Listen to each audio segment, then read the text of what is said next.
भीड़ में इन्होंने खिताब किया लोगों से और समाज को आईना दिखाने के लिए, अपनी हक बात कहने के लिए ये जाने जाते हैं, जिनका नाम मोहम्मद अहमद है, जो आज आपके बीच में ये राहुल जी के प्रोग्राम में थे, लेकिन मैंने फ़ोन किया वहाँ से छोड़ के यहाँ आए। यहाँ तादाद ज़रूर कम है, लेकिन यहाँ पर सारे लोग अल्हम्दुलिल्लाह एक एक आदमी हज़ारों के बराबर ताकत रखता है। तो ये मैसेज देंगे, वो आप सुन लें। शुक्रिया।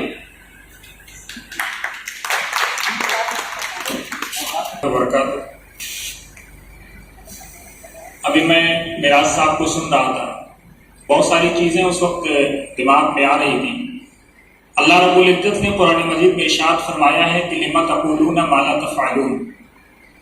आए वो लोगों जो एकेश्वरवाद में विश्वास रखते हो, जो खालिक और मालिक को मानते हो, वो बात क्यों कहते हो जिस पर तुम खुद अमल नहीं करते। मैं इसको मिराज साहब पर नहीं कह रहा हूँ, इसमें से हम में से अक्सरियत जो है आप लोगों को मिल जाएगी ज्ञान देने वालों की। खूब ज्ञान देने वाले मिलेंगे, आप उनसे पूछ लो कि आपने कितने पेड़ लगाए, कितने पौधे लगाए, कितने लोगों को पानी बांटा, कितने लोगों को पानी पिलाया, तो माफ कीजिएगा रब्बे काबा की कसम, उसमें से सरायत माचंद हाथों के कोई और हाथ नहीं उठेगा।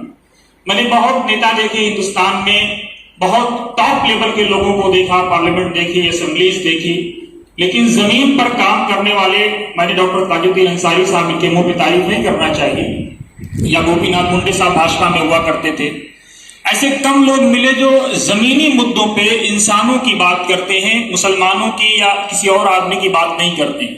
और जब आप इंसानों की बात करेंगे तो अल्लाह भी खुश होगा और अल्लाह का रसूल भी खुश होगा, क्योंकि हम लोग मुसलमानों की बात करके अपने दीन को या अपने नबी को महदूद कर देते हैं।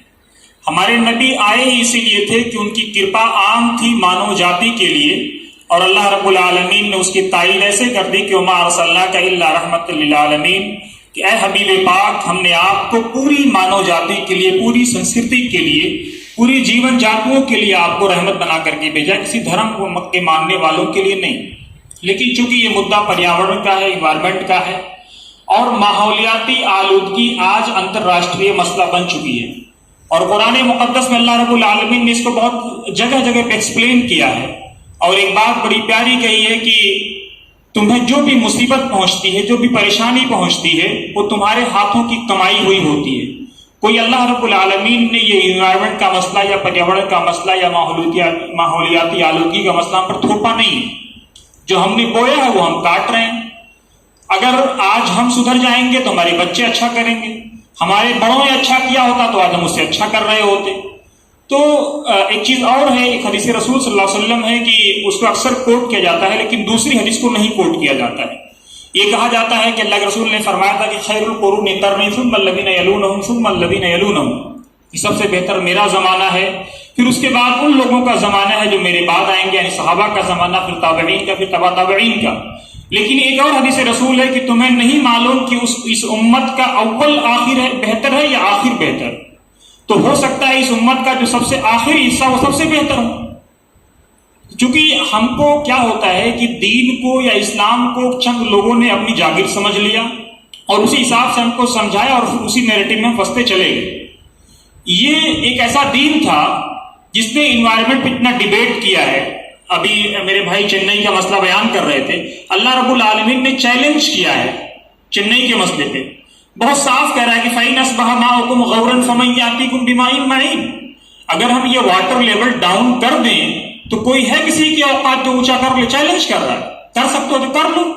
500 फीट नीचा कर दिया, लाओ मशीन, कौन सी मशीन लाओगे? 5000 फीट कर देंगे, 5 लाख फीट कर देंगे, कौन सी मशीन लाओगे?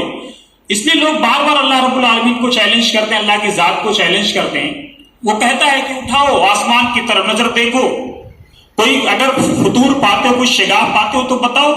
फिर कहता है नहीं पाओगे, उठाओ, दोबारा उठाओ। ये कोई वही जात कह सकती जिसको अपने होने पर कामिल यकीन हो और जिसका बनाया हुआ कुल हो। डॉक्टर साहब मेरा साहब बैठे इंजीनियर हैं, ये कोई भी बिल्डिंग बनाने के बाद क्या ये कह सकते हैं कि यही बिल्डिंग आखिरी है, इससे अच्छी बिल्डिंग नहीं बन सकती है?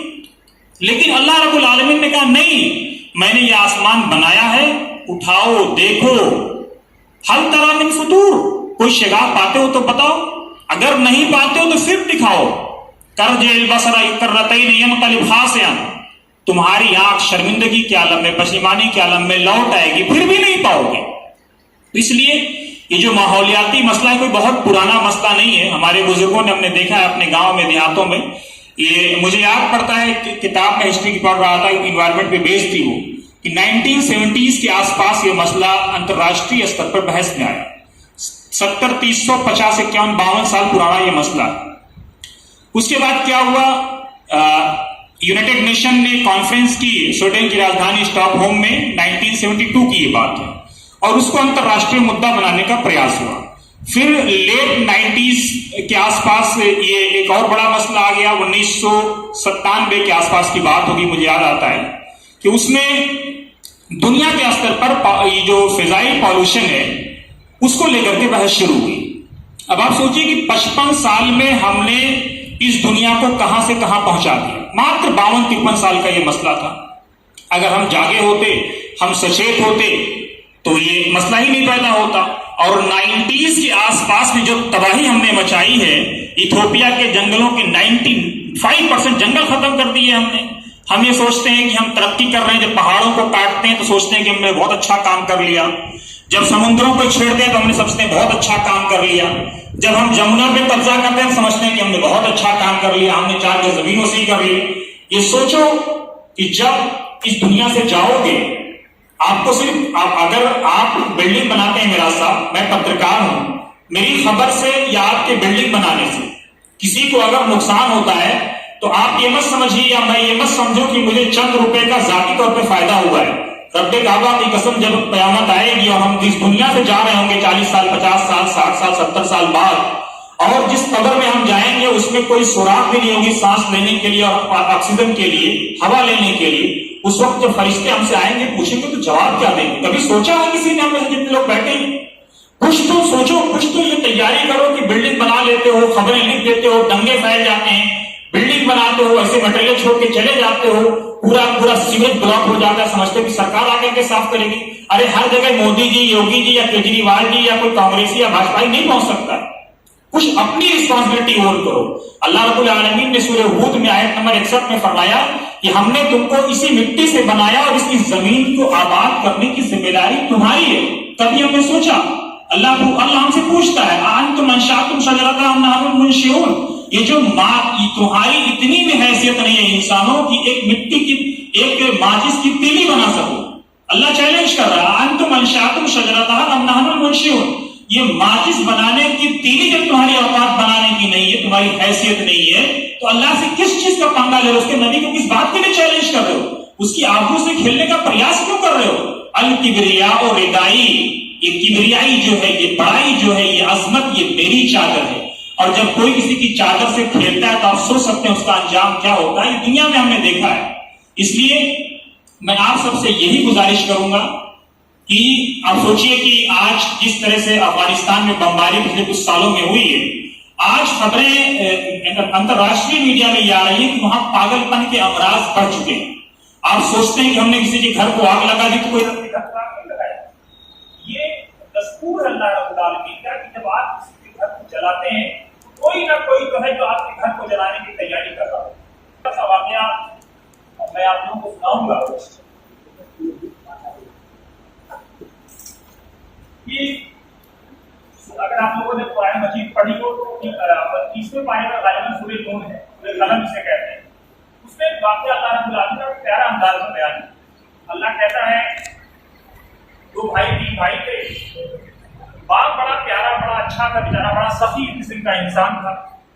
तो वो जब जायदाद जब पैदा होती थी उसको कई हिस्सों में बांट देता था, रिश्तेदारों के लिए अलग, घर वालों के लिए अलग, खानदान वालों के लिए अलग, पड़ोसी से लगा देता था। तो जब बाप का इंतकाल हो गया तो औलादों ने कहना शुरू कर दिया कि मेरा बाप तो बड़ा बेवकूफ था। अब बाप पर सवाल उठाने लगे वो लोग। तो एक भाई ने कहा कि एक काम करते हैं यार, अब तो फल पक गई है, अब चलते हैं जरा बाप का फल उतार लाते हैं।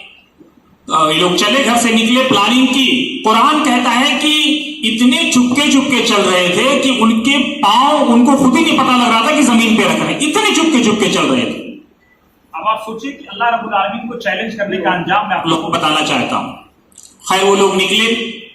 اللہ رب العالمین فرما رہا ہے ان کو خبر ہی نہیں تھی کہ فطاف علیہ طائف من ربک وهم نائمون، کہ ہم نے رات ہی میں ان کا کام تمام کر دیا تھا، پورے باغ کو جلا کر کے تباہ کر دیا تھا. تو جب پہنچے تو کسی نے کہا کہ یار ہم لوگ راستہ بھول گئے ہیں، کسی نے کہا یار راستہ نہیں بھولے ہیں، لگتا ہے کچھ غلط ہو گیا ہے. تو ایک جو ان کا بچلا بھائی تھا وقال لهم اوسطهم الم اقل لكم لولا تسبحون، بچلے بھائی نے کہا یار ہم نے کہا تھا نا کہ یہ سب مت کرو، جو ابا کرتے تھے وہی صحیح تھا.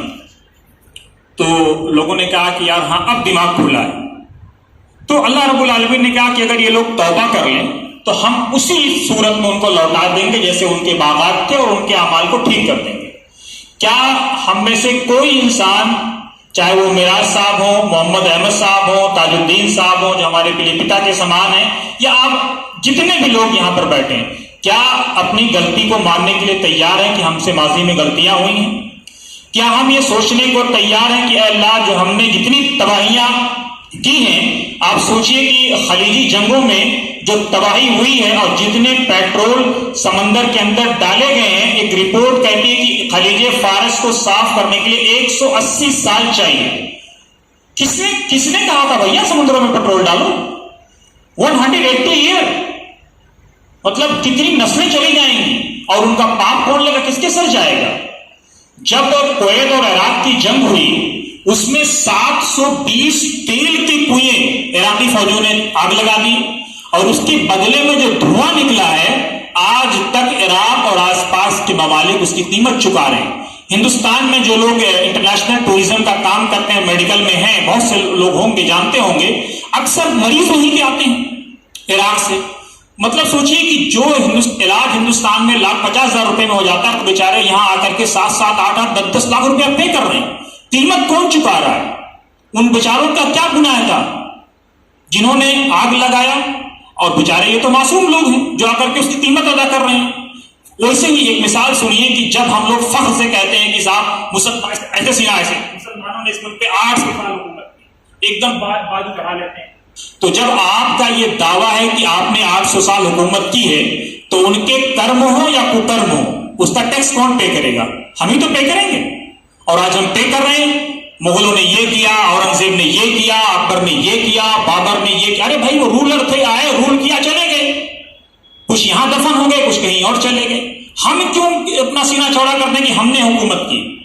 دیکھیے یہ زمین اللہ رب العالمین کی ہے، یہ آپ کو ماننا ہوگا. مانتے کہ نہیں مانتے آپ لوگ؟ جب یہ زمین اللہ رب العالمین کی ہے تو اس زمین میں ہر آدمی کا، جیسے فلم میں ایک رول ہوتا ہے، کوئی ہیرو ہوتا ہے، کوئی ویلن ہوتا ہے، کوئی ہیروئن ہوتی ہے، کوئی کچھ ہوتا ہے، کوئی گنڈا ہوتا ہے، کوئی موالی ہوتا ہے، ویسے یہ زمین اللہ رب العالمین کی. اس زمین میں ہر آدمی کو اللہ رب العالمین نے رول دے دیا ہے.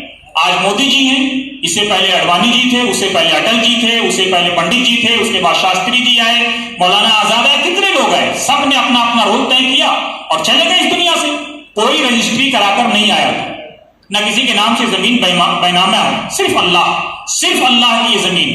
باقی اگر کسی کے دماغ میں یہ فطور ہے کہ وہ نکال دے گی میں نے 500 گز پہ بنا لیا تو میرا پلاٹ ہے، نہیں.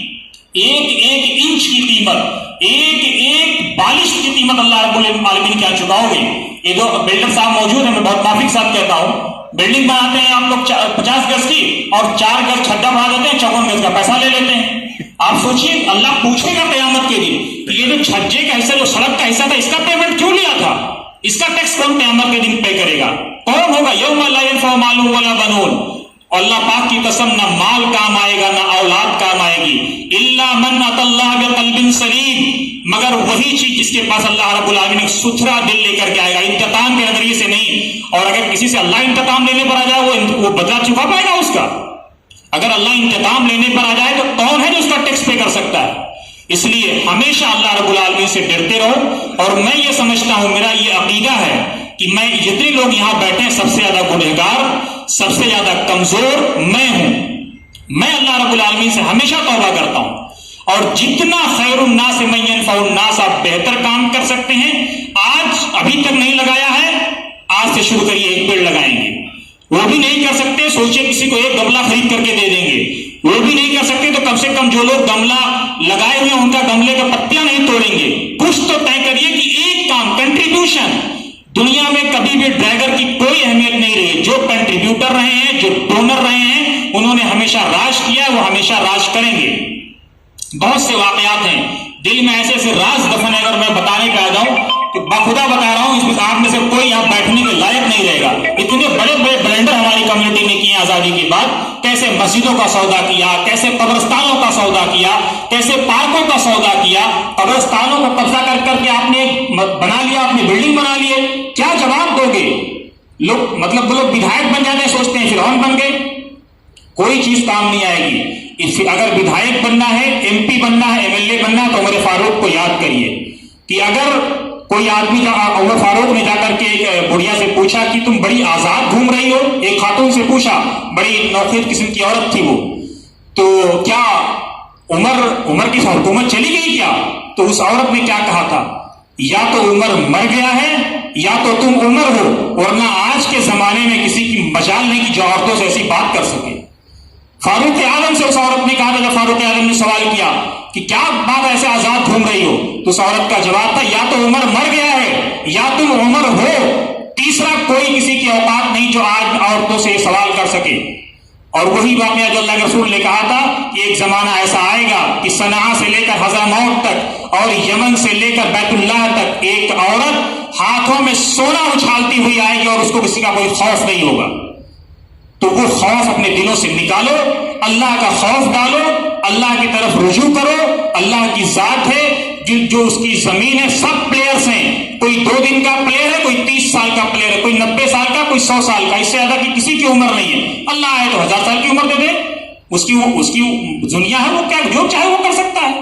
لیکن 100 سوا 100 سال کسی کی عمر ہوتی ہے بتائیے, اور کرنے کی عمر 50 سال 55 سال 60 سال ہوتی ہے. تو میری آپ لوگوں سے ہاتھ جوڑ کے التجا ہے کہ ایک دوسرے کو کافر کرنے کا کھیل بند کریے, ایک دوسرے کو بلیم کرنے کا گیم بند کریے, اپنی رسپانسبلٹی اون کریے, ذمہ داری طے کریے, اللہ کی زمین میں اپنے حصے کا کام چنیے. اور یاد رکھیے کہ آج چاہے وہ حکیم عبد الحمید ہوں, چلے گئے, اچھا کام کر کے گئے تھے, آج ہم ان کا نام لے رہے ہیں. مولانا محمد علی جوہر ہوں, چلے گئے, اچھا کام کر کے گئے تھے, آج ہم ان کا نام لے رہے ہیں. ڈاکٹر تاجدین انصاری صاحب یہاں موجود ہیں, انہوں نے سہرا پبلک اسکول بنایا, اچھا کام کیا, آج ہم ان کا نام لے رہے ہیں. اور جتنے بھی لوگ آپ میں سے سب ہم سے اچھے ہیں اور سب نے ہم سے اچھا کام کیا ہوگا, لیکن اور اچھا کرو, اور اس امت کو اچھے کی ضرورت ہے. یقین مانو, بڑا علامہ اقبال نے کہا تھا کہ ذرا نم ہو تو یہ مٹی بہت زرخیز ہے. ساتھی, ہندوستان کی سرزمین بہت زرخیز ہے. یہ وہ سرزمین ہے جس کے بارے میں اقبال نے کہا تھا کہ میرے عرب کو آئی ٹھنڈی ہوا جہاں سے, میرا چمن وہی ہے, میرا چمن وہی ہے. تو ہندوستان کی سرزمین سے پیارے آقا محمد رسول اللہ صلی اللہ تعالی علیہ وآلہ واصحابہ وازواجہ وذریاتہ واہل بیت اجمعین کو ٹھنڈی ہوائیں محسوس ہوئی تھی. تو یہ وہ ہندوستان ہے, اس میں کرنے کے لیے بہت کچھ ہے. اگر ہم لوگ کرنا چاہیں گے تو اپنے آپ کم سے کم دلی کے لیول پر, اوکھلا کے لیول پر انوائرمنٹ کا مسئلہ حل کر سکتے ہیں. ایسے رہا کرو کی طرح لوگ آرزو, ایسے چلن چلو کی زمانہ مثال دے. آمین. السلام علیکم ورحمۃ اللہ وبرکاتہ.